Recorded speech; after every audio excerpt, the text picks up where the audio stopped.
ছোটবেলার আইব্রো করা। মা তুমি সাজুগুজু করে কোথায় যাচ্ছ গো?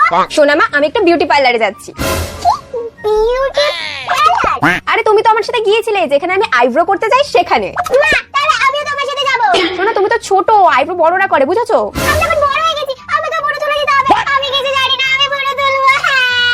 সোনা এবার কিন্তু আমি বাবাকে ফোন করে সবটা বলবো। যাও চুপচাপ পড়তে বসো। মা চলে গেছে তো কি হয়েছে? মা বিউটি পার্লারে গিয়ে পুরো তুলবে আর আমি বাড়িতে বসে তুলবো। এই তো সুতো নিয়ে চলে এসেছি। আমি তো দেখেছি মা সুতো দিয়ে ভুরু তোলে, এবার আমি ঘরে বসে বসে ভুরু তুলবো, তারপর মা দেখে সারপ্রাইজ হয়ে যাবে।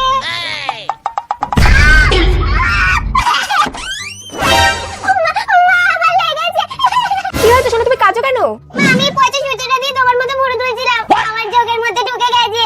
শোনো, তুমি যদি এত ছোট বয়সে আইব্রো করো তাহলে কিন্তু তোমাকে কেউ ভালোবাসবে না, বুঝেছো? তাহলে আমি কোনোদিনও ভুরু তুলবো না। আমার গুড গার্ল।